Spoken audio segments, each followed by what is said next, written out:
Hello dears, welcome to another video lecture by Alvafa Media. ഇന്നത്തെ video ലെക്ചറിൽ കാലിക്കറ്റ് യൂണിവേഴ്സിറ്റിയുടെ common paper ways with words literatures in English എന്ന പേപ്പറാണ് BA BSc സ്റ്റുഡൻസിന് common പേപ്പറായിട്ടുള്ള common paper 2 grammar paper 1 paper 2 literature.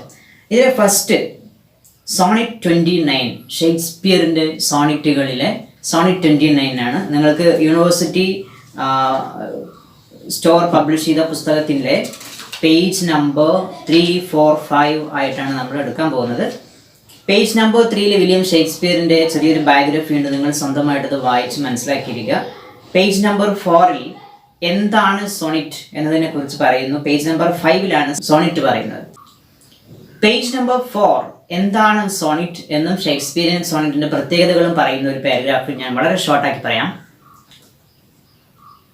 Sonnet എന്ന് വെച്ചാൽ A short lyric of 14 lines, 14 വരികളുള്ള ഒരു ചെറിയ കവിത, ഒരു ലിറിക്. അതിനാണ് സോണിറ്റ് എന്ന് വിളിക്കുന്നത്. എന്താണ് ഇതിൻ്റെ പ്രത്യേകത എന്ന് വെച്ചാൽ സോണിറ്റ് എല്ലാ ആശയങ്ങളെയും എല്ലാ തരത്തിലുള്ള കാവ്യ ആശയങ്ങളെയും പ്രതിഫലിപ്പിക്കാൻ കഴിയുന്ന ഒരു പ്രത്യേക സ്ട്രക്ചറിലുള്ളതാണ്.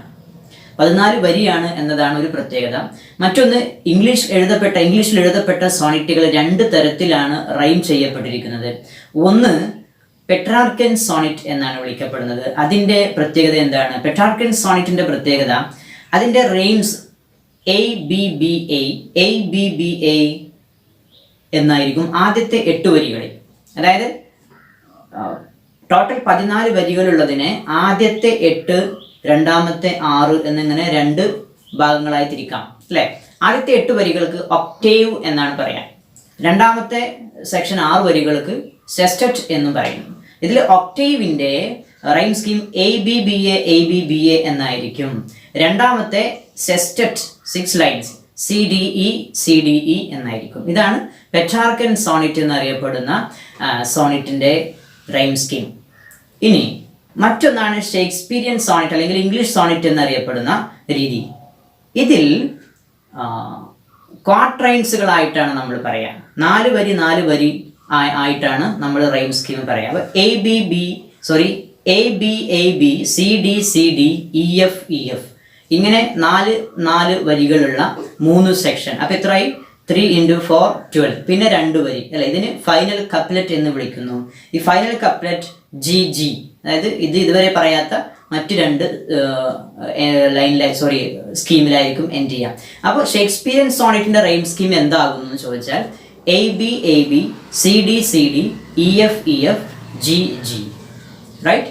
ആദ്യത്തെ 3 ക്വാട്രൈൻസ്, 4 വരികൾക്ക് ഒരുമിച്ച് പറയുന്ന പേരാണ് ക്വാട്രൈൻ, 6 വരികൾക്ക് പറയുന്ന പേരാണ് സെസ്റ്ററ്റ്, 8 വരികൾക്ക് പറയുന്ന പേരാണ് ഒക്ടേവ്, 2 വരിക്ക് പറയുന്ന പേരാണ് കപ്ലെറ്റ്, റൈറ്റ്? അപ്പോൾ ഫൈനൽ കപ്ലെറ്റ്, അതിനെ കൺക്ലൂഡിങ് കപ്ലെറ്റ് എന്നും ഷേക്സ്പിയറിയൻ സോണിറ്റിൽ പറയാറുണ്ട്. കാരണം മുകളിൽ പറഞ്ഞ 12 വരികളിലും പറഞ്ഞ ആശയത്തിൻ്റെ ഒരു സംഗ്രഹം അല്ലെങ്കിൽ അതിൻ്റെ ഒരു കൺക്ലൂഷനായിട്ട് അവതരിപ്പിക്കപ്പെടുന്ന ആശയമായിരിക്കും അവസാനത്തെ 2 വരിയിലുള്ളത്. ഇതിന് ഫൈനൽ കപ്ലെറ്റ് എന്നാണ് വിളിക്കാറുള്ളത്. ഫൈനൽ കപ്ലെറ്റിൻ്റെ റൈം സ്കീം GG എന്നായിരിക്കും. ഇതാണ് ഷേക്സ്പിയറിയൻ സോണിറ്റിൻ്റെ പ്രത്യേകത. അദ്ദേഹം ടോട്ടൽ 154 സോണിറ്റ്സ് എഴുതിയിട്ടുണ്ട്, 154 സോണിറ്റുകൾ എഴുതിയിട്ടുണ്ട്. ഈ സോണിറ്റ് സീരീസ് ഓഫ് സോണിറ്റ് ആണിത്. അപ്പോൾ ഇതിൻ്റെ ഒരു ക്രമമുണ്ട്. അദ്ദേഹം എഴുതുന്ന ആദ്യ സോണിറ്റുകളുടെ പ്രത്യേകത, ആദ്യത്തെ ചില സോണിറ്റുകളുടെ, പിന്നെ ഒരു സെക്ഷൻ, പിന്നെ ഒരു സെക്ഷൻ. ഡീപ്പായിട്ട് നമ്മൾ സോണിറ്റുകളെ കുറിച്ച് പഠിക്കുന്ന സമയത്ത് അല്ലെങ്കിൽ ഷേക്സ്പിയറിയൻ സോണിറ്റുകളെ കുറിച്ച് മാത്രം ഡീപ്പായിട്ട് പഠിക്കുന്ന മറ്റൊരു വീഡിയോ ലെക്ചർ ഞാൻ വിശദീകരിക്കാം.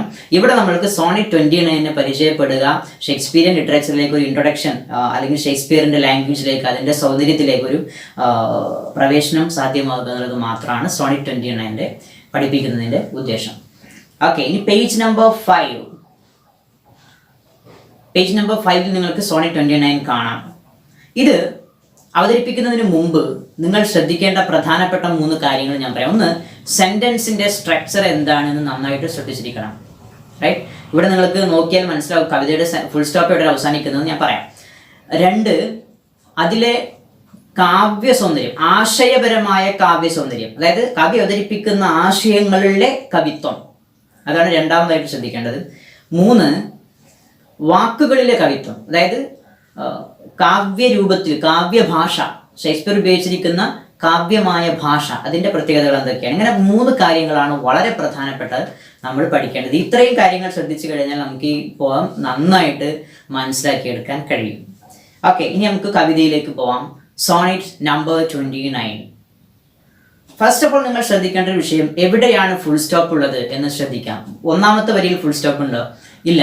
2ാമത്തേതിലുണ്ടോ? ഇല്ല. 3ലും 4ലും ഇല്ല. 8ലും 10ലും കാണുന്നില്ല. 12ലും ഇല്ല. 14ലാണ് ഫുൾ സ്റ്റോപ്പ് ഉള്ളത്. അതായത് ഈ 14 വരി സോണറ്റ് 29-ലെ 14 വരികളും ഒരൊറ്റ സെന്റൻസ് ആയിട്ടാണ് കിടക്കുന്നത് എന്ന് പറയാം. റൈറ്റ്. പിന്നെ ഇതിൻ്റെ ഇടയിൽ കോമ, സെമി കോളൻ പോലുള്ള സിമ്പലുകൾ ഉപയോഗിച്ച് മാത്രമാണ് ആശയങ്ങളെ വേർതിരിക്കുന്നത്. അപ്പോൾ ഇത് ഒറ്റ സെന്റൻസ് ആണ്. ഈ സെന്റൻസിന്റെ സ്ട്രക്ചർ നമ്മളൊരു കണ്ടീഷണൽ സെന്റൻസ് അല്ലെങ്കിൽ എന്താ പറയുക, വെൻ അല്ലെങ്കിൽ ഇഫ് ഉപയോഗിച്ച് പറയുന്ന സെന്റൻസുകൾ പറയുന്ന ശൈലിയിലാണ് പറയുന്നത്. ഇവിടെ വെൻ ഉപയോഗിച്ചുള്ള ഒരു സെന്റൻസ് ആണ്. ഞാൻ ചെന്നപ്പോൾ അത് കണ്ടു എന്ന് പറയുന്ന അതേ സ്ട്രക്ചറിലുള്ള ഒരൊറ്റ സെന്റൻസ് ആണ് ഈ കവിത. ഇനി ഞാൻ വിശദീകരിക്കുമ്പോൾ ഇതിന്റെ സെന്റൻസ് സ്ട്രക്ചർ പറയാം. അപ്പോൾ നിങ്ങൾ ആദ്യം ശ്രദ്ധിക്കേണ്ടത് ഫുൾ സ്റ്റോപ്പ് 14 വരിയിൽ ഒറ്റ ഫുൾ സ്റ്റോപ്പിലാണ് എൻഡ് ചെയ്യുന്നത്. അതുകൊണ്ട് നമ്മൾ പറഞ്ഞു പോകുന്ന ആശയങ്ങൾ വളരെ കൃത്യമായിട്ട് മനസ്സിൽ വെക്കുക. Okay, right. നമുക്ക് വരികൾ വായിക്കാം. When in disgrace with fortune and men's eyes, I all alone beweep my outcast state. When in disgrace എന്ന് പറഞ്ഞ സബ്ജക്റ്റ് 2ാമത്തെ വരിയിലാണ് വരുന്നത്. എന്നെ കുറിച്ച് തന്നെയാണ് ഞാൻ പറയുന്നത്. When I was in disgrace എന്നർത്ഥം അല്ലേ. ഞാൻ ഡിസ്ഗ്രേസിലായിരുന്നപ്പോൾ, അപമാനത്തിലായിരുന്നപ്പോൾ. എന്തിൻ്റെ വിഷയത്തിലാണ് അപമാനം? വിത്ത് ഫോർച്യൂൺ, ഭാഗ്യവുമായിട്ട്. ആൻഡ് മെൻസ് ഐസ്, ആളുകളുടെ കണ്ണുകളിലും. അപ്പോൾ ആളുകൾക്ക് മുന്നിലും ഭാഗ്യത്തിൻ്റെ വിഷയത്തിലും ഞാൻ അപമാനിതനായപ്പോൾ എന്ന് വെച്ചാൽ എന്താ അർത്ഥം? ആളുകൾ എൻ്റെ മൈൻഡ് ചെയ്യാത്തൊരവസ്ഥ വന്നപ്പോൾ, അല്ലെങ്കിൽ അതിൻ്റെ കൂടെ ഭാഗ്യവും എന്നെ കടാക്ഷിക്കാതെ വന്നപ്പോൾ, എനിക്കൊരു ഒരുപാട് വിധി വൈപരീത്യങ്ങൾ വന്നുകൊണ്ടിരുന്ന, ജീവിതത്തിൽ ഒരുപാട് ദുഃഖങ്ങൾ വന്നുകൊണ്ടിരുന്ന, ജീവിതത്തിൽ ഒരുപാട് അവഗണനകൾ സഹിക്കേണ്ടി വന്ന ഒരു സമയത്ത് എന്നാണ് ഇതിൻ്റെ അർത്ഥം അല്ലേ. In disgrace with fortune and men's eyes, I all alone beweep my outcast state. ഞാൻ തനിയെ എൻ്റെ ഭ്രഷ്ടമായ അവസ്ഥയെക്കുറിച്ച് വിലപിച്ചുകൊണ്ടിരിക്കെ, ഔട്ട്കാസ്റ്റ് സ്റ്റേറ്റിനെ കുറിച്ച് വിലപിച്ചുകൊണ്ടിരിക്കെ. ഔട്ട്കാസ്റ്റ് സ്റ്റേറ്റ് എന്ന പദം ശ്രദ്ധിക്കുക. ആ പദത്തിന് ഇനി കവിതയിൽ ഇനിയും ഇമ്പോർട്ടൻസ് വരുന്നുണ്ട്. എൻ്റെ ഔട്ട്കാസ്റ്റ് സ്റ്റേറ്റിനെ കുറിച്ച് ഞാൻ സങ്കടപ്പെട്ടുകൊണ്ടിരിക്കെ. ഈ ഔട്ട്കാസ്റ്റ് സ്റ്റേറ്റ് എന്താകുന്നു എന്ന് ചില ക്രിട്ടിക്സ് അദ്ദേഹത്തിൻ്റെ ബയോഗ്രഫിയിൽ നിന്ന് വിശദീകരിക്കുന്നുണ്ട്. ഔട്ട്കാസ്റ്റ് സിറ്റുവേഷൻ 2 തരത്തിലാണ്. ഒന്ന്, സാമ്പത്തികമായിട്ട് അദ്ദേഹം തകർന്ന ഒരു സമയമായിരുന്നു. 1592-ലെ പ്ലേഗ് വന്ന സമയത്ത് ഇംഗ്ലണ്ടിലെ തിയേറ്ററുകൾ അടച്ചുപൂട്ടി. ആ സമയത്ത് ഷേക്സ്പിയർ ആരായിരുന്നു? ഒരു നടനായിരുന്നു അല്ലേ. ഷേക്സ്പിയറിയൻ നാടകങ്ങൾ എഴുതിയത് അദ്ദേഹം അഭിനയിക്കാൻ, നാടകം കളിക്കാൻ വേണ്ടി എഴുതപ്പെട്ട നാടകങ്ങൾ, അല്ലാതെ പ്രസിദ്ധീകരിക്കാൻ വേണ്ടിയോ അങ്ങനെ പബ്ലിഷ് ചെയ്ത് ക്യാഷ് ഉണ്ടാക്കാൻ വേണ്ടി എഴുതപ്പെട്ട നാടകങ്ങളല്ല ഷേക്സ്പിയർ നാടകങ്ങളൊന്നും. അപ്പം അതുകൊണ്ട് പിന്നെ ആ കാലഘട്ടത്തിലെ തിയേറ്ററുകളുടെ പ്രാധാന്യം എന്ന് വെച്ചാൽ നമ്മുടെ നാട്ടിലൊക്കെ കുറച്ച് മുമ്പുണ്ടായിരുന്ന ഒരു സിറ്റുവേഷൻ. നമ്മൾ സാധാരണക്കാരായ ആളുകൾ പകൽ പണി കഴിഞ്ഞ് വന്ന്, ജോലി കഴിഞ്ഞ് വന്ന് ഫ്രഷായി, കുളിച്ച് ഫ്രഷായി വീട്ടുകാരെയും കൊണ്ട് സിനിമ ടാക്കീസുകളിലേക്ക് പോയിരുന്ന, കുടുംബചിത്രങ്ങൾ ഒരുപാട് ആഘോഷിക്കപ്പെട്ടിരുന്ന ഒരു കാലം ഉണ്ടായിരുന്നു അല്ലേ. ഇപ്പോൾ നമ്മൾ അങ്ങനെ ഒരു പോക്കില്ല. ഇപ്പോൾ ഫാമിലി അതുപോലെ ഇങ്ങനെ ഒരു പണി മാറ്റി വന്ന് ജോലി കഴിഞ്ഞ് കിട്ടുന്ന, അങ്ങനെ കുട്ടികളെ കൊണ്ട് പോകുന്ന ഒരു സിറ്റുവേഷൻ ഇപ്പോൾ വീട്ടിൽ നിന്ന് സിനിമ കാണാമല്ലോ. അപ്പോൾ ആ ഒരു സിറ്റുവേഷൻ പോലെ സമാനമായ ഒരു സൊസൈറ്റി ആയിരുന്നു എലിസബത്തൻ പീരീഡിലെ ഷേക്സ്പിയറിൻ്റെ കാലഘട്ടത്തിലെ സൊസൈറ്റി. അവർ നാടകം കാണാൻ പോകുമായിരുന്നു. സാധാരണക്കാരായ ആളുകൾ പോലും ഈ കാവ്യരൂപത്തിലുള്ള നാടകം മനസ്സിലാക്കുന്നതിലും ആസ്വദിക്കുന്നതിലും പ്രാവീണ്യമുള്ളവരായിരുന്നു. അപ്പോൾ അങ്ങനെയുള്ള ഒരു കാലഘട്ടത്തിൽ തിയേറ്ററുകളെല്ലാം അടച്ചുപൂട്ടിയ സമയത്ത് ഷേക്സ്പിയർ സാമ്പത്തികമായി തകർന്നു പോയെന്നതാണ് ഒരു കാരണം. മറ്റൊരു കാരണം, അദ്ദേഹത്തിൻ്റെ ആ കാലഘട്ടത്തിലെ തന്നെ സുഹൃത്തായിരുന്ന, അല്ലെങ്കിൽ അദ്ദേഹത്തിൻ്റെതുപോലെ മറ്റൊരു എഴുത്തുകാരനായിരുന്ന റോബർട്ട് ഗ്രീൻ നാടകൃത്തായിരുന്നു. അദ്ദേഹം ഷേക്സ്പിയറെ വിമർശിക്കുന്ന ഒരു സന്ദർഭം ഉണ്ടായി. അപ്പോൾ തൻ്റെ സുഹൃത്തുക്കൾക്കിടയിൽ അദ്ദേഹം വിമർശിച്ചത് മറ്റൊന്നിനല്ല, ഷേക്സ്പിയറിയൻ നാടകങ്ങൾക്കെല്ലാം ഒരു സോഴ്സ് കണ്ടെത്താൻ പറ്റും. അതായത് മറ്റേതെങ്കിലും ഒരു കഥയിൽ നിന്ന് എഴുതിയതാണ്, അല്ലെങ്കിൽ അതിൻ്റെ ഫോമിനെ മാറ്റി അതിൻ്റെ കഥാതന്തു എടുത്താണ് ഷേക്സ്പിയർ മാറ്റം വരുത്തിയത് എന്ന് അദ്ദേഹത്തിൻ്റെ മിക്ക രചനകൾക്കും അങ്ങനെ കണ്ടെത്താൻ കഴിയും. റൈറ്റ്. അപ്പോൾ മറ്റുള്ളവരുടെ തൂവൽ കൊണ്ട് അലങ്കരിച്ചു നിൽക്കുന്ന ഒരു കാക്കയെ പോലെയാണ് ഷേക്സ്പിയർ എന്ന് റോബർട്ട് ഗ്രീൻ വിമർശിക്കുകയുണ്ടായി. അല്ലെ? കാക്ക മറ്റുള്ള പക്ഷികളുടെ കളർ തൂവലുകൾ എടുത്ത് സ്വയം സുന്ദരമാക്കാൻ ശ്രമിച്ചൊരു കഥയുണ്ടല്ലോ. അതുപോലെ പിന്നീട് പറക്കാൻ കഴിയാത്തൊരു കഥയുണ്ട്. അതുപോലെയുള്ള ഒരാളാണ് ഷേക്സ്പിയർ എന്ന് റോബർട്ട് ഗ്രീൻ വിമർശിക്കുന്നത്. അതിനെക്കുറിച്ചാണ്. അപ്പോൾ മാനസികമായി അവഗണിക്കപ്പെടുകയും സാമ്പത്തികമായി തകർന്നിരിക്കുകയും ചെയ്യുന്ന ഒരു സിറ്റുവേഷൻ ആയിരുന്നു അദ്ദേഹത്തിന് ഉണ്ടായിരുന്നത്. അതിനെക്കുറിച്ചാണ് ഇദ്ദേഹം ഔട്ട്കാസ്റ്റ് സ്റ്റേറ്റ് എന്ന് പറയുന്നത് എന്നാണ് സ്കോളേഴ്സ് പറയുന്നത്. റൈറ്റ്? പക്ഷേ ഈ ഔട്ട്കാസ്റ്റ് സ്റ്റേറ്റ് എന്ന ഫ്രേസ് ഓർത്ത് വെക്കുക. ഇനിയും ഇമ്പോർട്ടൻസ് വരുന്നുണ്ട്. അങ്ങനെ കഴിഞ്ഞില്ല. Disgrace with fortune and vents. പിന്നെ അത് മാത്രമല്ല, ട്രബിൾ ഡഫ് ഹെവൻ, ദുഃഖിപ്പിക്കുന്ന, ട്രബിൾ എന്ന് വെച്ചാൽ പ്രശ്നമുണ്ടാക്കുന്ന എന്ന അർത്ഥമുണ്ട് അല്ലേ? അല്ലെങ്കിൽ പ്രശ്നത്തിലായി കിടക്കുന്ന. ഡഫ് ഹെവൻ വളരെ സുന്ദരമായ പ്രയോഗമാണ് അത്. ഡഫ്, ഓക്കെ, ബധിരൻ, കേൾവിയില്ലാത്ത, ബധിരമായ. ഹെവൻ, സ്വർഗം. എന്താണ് ഡഫ് ഹെവൻ? സ്വർഗത്തിന് കേൾക്കാൻ കഴിയുമോ? സ്വർഗത്തിന് കേൾക്കാൻ കഴിയില്ല. അപ്പോൾ കേൾക്കുക എന്ന വിശേഷണം ഇല്ലാത്ത ഒരു വസ്തുവിന് കേൾക്കുക എന്ന ജീവനുള്ള ജീവനുള്ളവർക്ക് മാത്രം കഴിയുന്ന വിശേഷണം വെച്ചു കൊടുക്കുന്നതിന് പേഴ്സണിഫിക്കേഷൻ എന്നാണ് പറയാൻ നമ്മൾ നേരത്തെ പഠിച്ചിട്ടുണ്ട്. അപ്പോൾ ഡഫ് ഹെവൻ എന്ന പേഴ്സണിഫൈഡ് ആയ ഒരു എക്സ്പ്രഷനാണ്. ആരെയാണ് ഉദ്ദേശിക്കുന്നത്? സിമ്പിളായിട്ട് മനസ്സിലാക്കാം, ദൈവത്തെയാണ് ഉദ്ദേശിക്കുന്നത്. ദൈവം ഡഫ് ആയിരിക്കുന്നു. With my bootless cries. Bootless means useless. എൻ്റെ പ്രയോജനമില്ലാത്ത കരച്ചിലുകൾക്ക് മുന്നിൽ ദൈവം ഡഫായി പോയിരിക്കുന്നു എന്ന് പറഞ്ഞാൽ എൻ്റെ പ്രാർത്ഥനകളൊന്നും ദൈവം കേൾക്കാതിരിക്കെ. Right? And fourth line, and look upon my self and curse my fate. ഞാൻ എന്നെക്കുറിച്ച് തന്നെ പരിതപിച്ചിരിക്കെ, എൻ്റെ വിധിയെ തന്നെ ഞാൻ ശപിച്ചുകൊണ്ടിരിക്കെ. Wishing me like to one more rich in hope. അപ്പോൾ 3-4 വരികളിൽ മറ്റൊരു റെഫറൻസ് കൂടി ഉണ്ട് എന്ന് സ്കോളേഴ്സ് പറയുന്നു. അത് പഴയ നിയമത്തിൽ, ബൈബിളിലെ പഴയ നിയമത്തിൽ ഒരു ജോബ് എന്ന ഒരു ക്യാരക്ടറിന്റെ കഥ പറയുന്നുണ്ട്. അദ്ദേഹം ഇതേപോലെ ഒരു സിറ്റുവേഷനിലായിരുന്ന ഒരു സംഭവം വിശദീകരിക്കുന്നുണ്ട്. ബൂട്ട്ലെസ് എന്ന പദവും ഡഫ് ഹെവൻ എന്ന പദവും ഒക്കെ ഈ ജോബിന്റെ സന്ദർഭവുമായിട്ട്, ജോബ് എന്ന കഥാപാത്രത്തിന് ഓൾഡ് ടെസ്റ്റമെന്റിൽ പറയുന്ന കഥാസന്ദർഭവുമായിട്ട് ബന്ധമുണ്ട് എന്നാണ് സ്കോളേഴ്സ് പറയുന്ന മറ്റൊരു വിശദീകരണം. ഓക്കെ, അപ്പോൾ ഏതായാലും അദ്ദേഹം തൻ്റെ വിധിയെക്കുറിച്ച് ശപിച്ചുകൊണ്ടിരിക്കെ, എന്തൊരു ഭാഗ്യക്കേടാണ് എനിക്ക് വന്നുപെട്ടതെന്ന് വിലപിച്ചുകൊണ്ടിരിക്കെ, wishing me like to one more rich in hope. കൂടുതൽ പ്രതീക്ഷകളിൽ റിച്ചായ എന്ന് പറഞ്ഞാൽ കൂടുതൽ പ്രതീക്ഷകളുള്ള മറ്റൊരാളെ പോലെ ആയിരുന്നെങ്കിൽ ഞാനെന്ന് എനിക്ക് തന്നെ തോന്നിക്കൊണ്ടിരിക്കുക, അല്ലെങ്കിൽ ആഗ്രഹിച്ചു കൊണ്ടിരിക്കുക, അല്ലെങ്കിൽ എന്നെ തന്നെ ആശംസിച്ചു കൊണ്ടിരിക്കുക, അല്ലെ? വിഷിംഗ് മീ, അങ്ങനെ മീനിങ് പറയാം. വിഷിംഗ് മീ, എനിക്ക് തന്നെ ആശംസകൾ നേർന്നുകൊണ്ട്. Like to one more rich in hope, കൂടുതൽ പ്രതീക്ഷകളുള്ള ഒരാളെ പോലെ ആയിരുന്നെങ്കിൽ എന്ന്. ഫീച്ചേർഡ്, പിന്നെ എന്താണ് ആഗ്രഹിക്കുന്നത്? ഫീച്ചേർഡ് ലൈക്ക് ഹിം, അവനെ പോലെ മേന്മകളുള്ളയാളായിരുന്നെങ്കിൽ എന്ന്. ഫീച്ചർ നമ്മൾ വിളിക്കുന്നത് ഫിസിക്കൽ ക്യാരക്ടറിസ്റ്റിക്സിനെയാണ്, അല്ലെ? അപ്പൊ അവനുള്ള ഫീച്ചറുകൾ പോലെ എനിക്കും ഫീച്ചറുകൾ ഉണ്ടായിരുന്നെങ്കിൽ എന്ന്. ലൈക്ക് ഹിം, അല്ലെങ്കിൽ മറ്റൊരാളെ പോലെ. Like him with friends possessed, ഒരുപാട് സുഹൃത്തുക്കളുള്ള അയാളെ പോലെ ആയിരുന്നെങ്കിൽ ഞാൻ എന്ന്. ഇങ്ങനെ എനിക്ക് ആഗ്രഹിച്ചു കൊണ്ടിരിക്കെ. ഡിസയറിങ് ദിസ് മാൻസ് ആർട്ട്, ഇയാളുടെ കഴിവ് ലഭിച്ചിരുന്നെങ്കിൽ എന്ന് ആഗ്രഹിച്ചു കൊണ്ടിരിക്കെ. ഡിസയറിങ് ദിസ് മാൻസ് ആർട്ട് എന്ന് വെച്ചാൽ ഇവിടെ സ്കില്ല്, അല്ലെ? ഒരാളുടെ കഴിവ് കൊണ്ട് ഇയാളുടെ കഴിവ് പോലെ എനിക്കും കഴിവുണ്ടായിരുന്നെങ്കിൽ എന്ന് ആഗ്രഹിച്ചു കൊണ്ടിരിക്കെ. ആൻഡ് ദാറ്റ് മാൻസ് സ്കോപ്പ്, അയാൾക്ക് ലഭിച്ച അവസരം പോലെ എനിക്കും അവസരം ലഭിച്ചിരുന്നെങ്കിൽ എന്ന് ആഗ്രഹിച്ചു കൊണ്ടിരിക്കുക. കഴിവ് മാത്രം പോലെ, അല്ലെ? അവസരങ്ങളും വേണം. അദ്ദേഹത്തിൻ്റെതുപോലെ അവസരങ്ങൾ ലഭിച്ചിരിക്കും. അപ്പോൾ മറ്റുള്ളവരോടെല്ലാം അസൂയ തോന്നിക്കൊണ്ടിരിക്കുക, അല്ലെങ്കിൽ അദ്ദേഹത്തിൻ്റെ പോലെ എനിക്കും ലഭിച്ചിരുന്നെങ്കിൽ എന്ന് ആഗ്രഹിച്ചു കൊണ്ടിരിക്കുക. ഇതെല്ലാം അതിൻ്റെ ബാക്കിയാണ്. ഇങ്ങനെയൊക്കെ ആയിരിക്കേ എന്ന് പറഞ്ഞിട്ടുള്ളൂ. വിത്ത് what I most enjoy contented least, ഞാൻ ഏറ്റവും കൂടുതൽ എൻജോയ് ചെയ്തിരുന്നത് contented least, ഏറ്റവും കുറഞ്ഞ സംതൃപ്തിയുടെ ലെവലിൽ എത്തിയിരിക്കെ. കണ്ടന്റ് എന്ന് വെച്ചാൽ contented, സംതൃപ്തമായ അവസ്ഥ, അല്ലെ? അപ്പോൾ ലീസ്റ്റ് കണ്ടന്റഡ് ആയ അവസ്ഥ.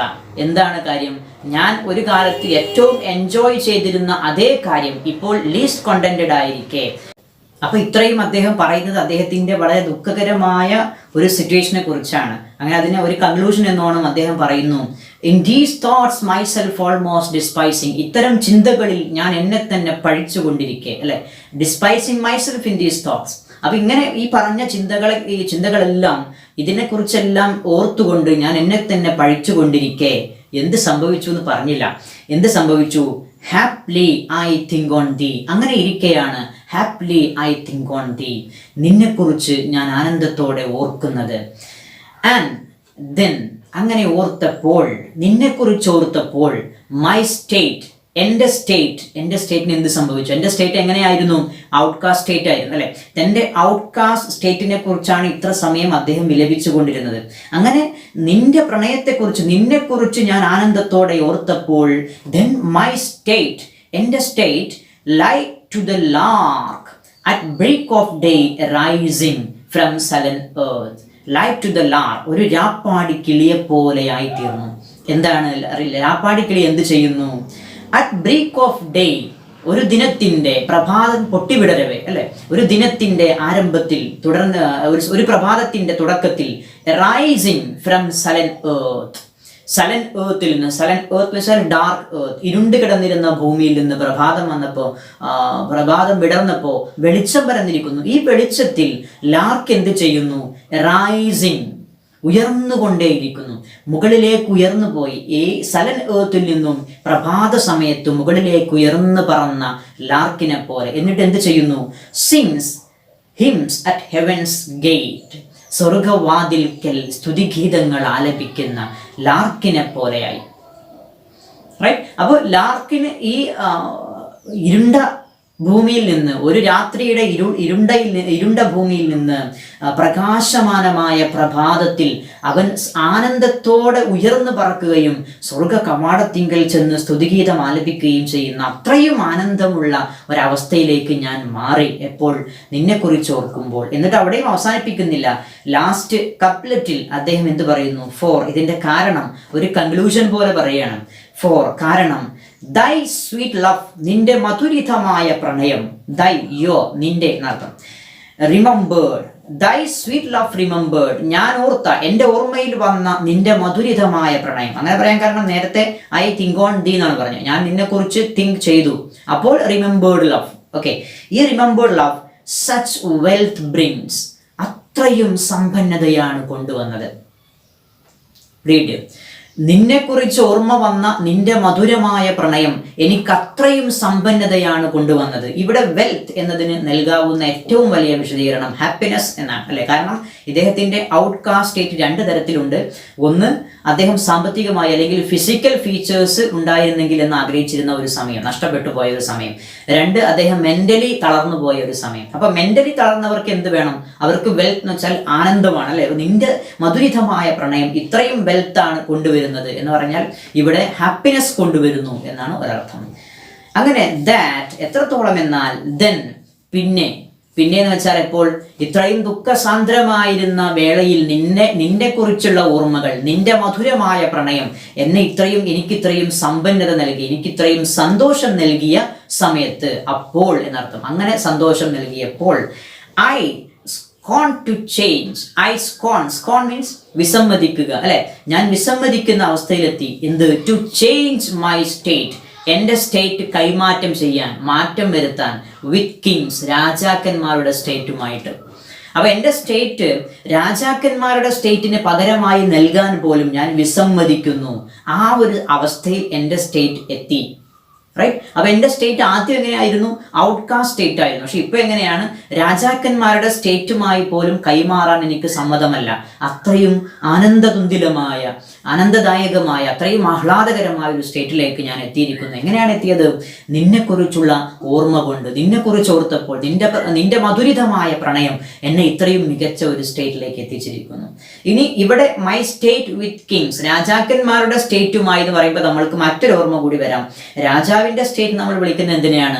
ഒരു രാജാവിന്റെ കീഴിലുള്ള കിങ്ഡം അല്ലെ, ഒരു സ്റ്റേറ്റ്, നമ്മൾ ഭൂമിശാസ്ത്രപരമായ സ്റ്റേറ്റ് അല്ലെ, ഒരു സംസ്ഥാനം എന്നോ അല്ലെങ്കിൽ ഒരു ഭൂപ്രദേശം എന്നോ പറയാൻ ഉപയോഗിക്കുന്ന സ്റ്റേറ്റ്. അങ്ങനെ ഒരു മീനിങ് ഇവിടെ നൽകാം. കാരണം രാജാക്കന്മാരുടെ സ്റ്റേറ്റ് എന്നതിന്റെ അർത്ഥം അവരുടെ കിങ്ഡം എന്ന് പറയാവുന്നതാണ്. അങ്ങനെയാണെങ്കിൽ ഇത് ഫിസിക്കൽ ഹാപ്പിനെസ് അല്ലെങ്കിൽ ഫിസിക്കൽ സ്ട്രെങ്ത്തിനെ ഫീച്ചേഴ്സിനെ സൂചിപ്പിക്കുന്നു. അപ്പോൾ മൈ സ്റ്റേറ്റ് എന്ന പദം ഔട്ട്കാസ്റ്റ് സ്റ്റേറ്റ് എന്ന പദവുമായി കണക്ട് ചെയ്യുമ്പോൾ ഔട്ട്കാസ്റ്റ് സ്റ്റേറ്റ് എന്നത് തൻ്റെ ഭ്രഷ്ടമായ അവസ്ഥ മാനസികമായും അതുപോലെ ഫിസിക്കൽ ആയി അല്ലെങ്കിൽ സമ്പത്തിൻ്റെ കാര്യത്തിലും പറയാവുന്നതാണ്. അതേപോലെ മൈ സ്റ്റേറ്റ് വിത്ത് കിങ്സ് എന്ന ആ പദപ്രയോഗത്തിൽ രാജാക്കന്മാരുടെ സ്റ്റേറ്റുമായി എന്ന് പറയുന്നിടത്ത് അവരുടെ ആനന്ദത്തിന് പകരമായി എൻ്റെ ആനന്ദം നൽകാമെന്ന് പറഞ്ഞാൽ ഞാൻ സമ്മതിക്കില്ല. റൈറ്റ്, ഒരർത്ഥം അത്. അപ്പോൾ മാനസികമായ സ്റ്റേറ്റ് എന്നാണ് അർത്ഥം. മറ്റൊന്ന് എന്താണ്, രാജാക്കന്മാരുടെ സമ്പന്നത, അവരുടെ കിങ്ഡമിന് പകരമായി എനിക്ക് അധീനപ്പെട്ടിരിക്കുന്ന കിങ്ഡം നൽകാം എന്ന് പറഞ്ഞാൽ ഞാൻ അത് സമ്മതിക്കില്ല. കാരണം എൻ്റെ കിങ്ഡം അവിടെ നിന്റെ പ്രണയമുണ്ട്, അല്ലേ? അപ്പോൾ നിന്റെ പ്രണയത്തെക്കുറിച്ച് ഓർത്തപ്പോൾ എൻ്റെ സ്റ്റേറ്റ് രാജാക്കന്മാരുടേതുമായി കൈമാറാൻ പോലും വിസമ്മതിക്കുന്ന ഒരു തരത്തിലേക്ക് ഞാൻ ഉയർന്നു പോയി. റൈറ്റ്, ഇതാണ് സോണിറ്റ് 29. ഇതിനെക്കുറിച്ചുള്ള ചില ടേംസ് ആൻഡ് എക്സ്പ്ലനേഷൻസ് അതിൻ്റെ താഴെ പേജ് 5, പേജ് 6, പേജ് 7 എന്നീ ഭാഗങ്ങളിൽ കൊടുത്തിട്ടുണ്ട്. ഇതിലെ പ്രധാനപ്പെട്ട ഭാഗങ്ങളൊക്കെ നമ്മൾ പറയാൻ വിട്ടുപോയ ഒരു ഭാഗം page number 6 last state is a pun എന്ന് പറയുന്നുണ്ട്. പൺ എന്ന് വെച്ചാൽ നമ്മൾ നേരത്തെ പഠിച്ചിട്ടുണ്ടാവും +2 ഇംഗ്ലീഷിലെല്ലാം. എന്താണ് സ്റ്റേറ്റ് എന്ന പദം കൊണ്ട് കളിക്കുന്ന ഒരു തരം കളി എന്നാണ് പൺ വെച്ചാൽ, അല്ലെ? സ്റ്റേറ്റ് എന്ന പദം കൊണ്ട് ഇദ്ദേഹം കളിക്കുന്നുണ്ട്. കാരണം പൺ ആയിട്ട് ഇദ്ദേഹം സ്റ്റേറ്റിനെ 3 സ്ഥലങ്ങളിൽ പറയുന്നുണ്ട്. ഒന്ന് ഔട്ട്കാസ്റ്റ് സ്റ്റേറ്റിനെ കുറിച്ച് വിലപിച്ചുകൊണ്ടിരിക്കുക എന്ന് പറയുന്നത്. 2 എൻ്റെ സ്റ്റേറ്റ് മാറി, നിന്നെക്കുറിച്ച് ഓർത്തപ്പോൾ എൻ്റെ സ്റ്റേറ്റിന് എന്ത് പറ്റിയെന്നിടത്ത് മൈ സ്റ്റേറ്റ് എന്ന് പറയുന്നുണ്ട്. 3 രാജാക്കന്മാരുടെ സ്റ്റേറ്റുമായിട്ട് എനിക്ക് എൻ്റെ സ്റ്റേറ്റിനെ കൈമാറാൻ താല്പര്യം തോന്നിയില്ല എന്നിടത്തും സ്റ്റേറ്റ് പറയുന്നുണ്ട്.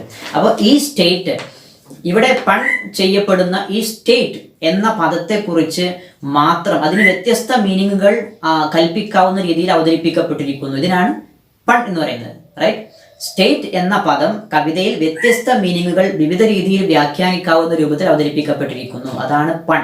ഇനി ഇവിടെ പൺ ചെയ്യപ്പെട്ടിരിക്കുന്ന സ്റ്റേറ്റ് എന്ന പദത്തെക്കുറിച്ച് മാത്രം ശ്രദ്ധിക്കുകയാണെങ്കിൽ കവിതയുടെ പൂർണ്ണമായ ആശയത്തെ അതിലേക്ക് സംഗ്രഹിച്ചെടുക്കാൻ കഴിയും എന്നൊരു പ്രത്യേകത കൂടിയുണ്ട്. അതായത് ആദ്യം പറഞ്ഞ സ്റ്റേറ്റ് ഔട്ട്കാസ്റ്റ് സ്റ്റേറ്റ് ആണ്, അല്ലെ? അവസാനം പറയുന്ന സ്റ്റേറ്റ് മൈ സ്റ്റേറ്റ് രാജാക്കന്മാരുടെ സ്റ്റേറ്റുമായിട്ട് ചേഞ്ച് ചെയ്യാൻ ഞാൻ വിസമ്മതിക്കുന്നു. അത്രയും മികച്ച സ്റ്റേറ്റാണ് ഇപ്പോൾ എൻ്റേത്. അപ്പോൾ ഔട്ട്കാസ്റ്റ് സ്റ്റേറ്റിൽ നിന്നും ഇപ്പോഴത്തെ എൻ്റെ മൈ സ്റ്റേറ്റിലേക്കുണ്ടായ ചേഞ്ച്, ആ ചേഞ്ചിനെ അല്ലേ കവിത സൂചിപ്പിക്കുന്നത്. അപ്പോൾ ആ കവിതയുടെ ആശയം പൂർണ്ണമായും ഈ സ്റ്റേറ്റ് എന്ന ഒരു പദം കൊണ്ട് അദ്ദേഹം ചെയ്യുന്ന ഒരു പൺ അതിലൂടെ മാത്രം സംഗ്രഹിച്ചെടുക്കാൻ കഴിയും. റൈറ്റ്, അപ്പോൾ നമ്മൾ ആദ്യം പറഞ്ഞതുപോലെ ഈ കവിത ഒരൊറ്റ സെന്റൻസ് ആകുന്നതിന്റെ സെന്റൻസ് സ്ട്രക്ചർ കറക്റ്റായിട്ട് ശ്രദ്ധിക്കുക. 2, അതിലെ കാവ്യമായ സൗന്ദര്യം, അല്ലെ? 2 ആശയങ്ങളെക്കുറിച്ച്, എൻ്റെ മാനസികമായ ദുഃഖങ്ങളെക്കുറിച്ചും എൻ്റെ ഫിസിക്കൽ ആയ അല്ലെങ്കിൽ സാമ്പത്തികമായ ബുദ്ധിമുട്ടുകളെക്കുറിച്ചും ഒരേ സമയം ഫിസിക്കൽ ഫീച്ചേഴ്സിനെയും മെൻ്റൽ ഹാപ്പിനെസ്സിനെയും ഒരേ സമയം തേടുന്ന ആശയങ്ങൾ ഒരേ പദങ്ങൾ ഉപയോഗിച്ച് അവതരിപ്പിക്കുന്ന രീതി, അല്ലെ? ഈ പദങ്ങൾ ഉപയോഗിച്ച് അവതരിപ്പിക്കുക എന്ന് പറഞ്ഞാൽ അതിൽ എന്തുപെടും? ഷേക്സ്പീരിയൻ പോയറ്റിക് ലാംഗ്വേജിന്റെ പ്രത്യേകതയും പെടും, അല്ലെ? ഇങ്ങനെ 3 കാര്യങ്ങളാണ് നമ്മൾ ഈ കവിതയിൽ വളരെ പ്രധാനപ്പെട്ട് ശ്രദ്ധിക്കേണ്ട കാര്യങ്ങൾ. ഇനി ഈ ഭാഗത്ത് ചോദ്യങ്ങൾ വരാവുന്ന പ്രധാനപ്പെട്ട കാര്യങ്ങൾ, ഇതിൽ പോയറ്റ് ഉപയോഗിച്ചിരിക്കുന്ന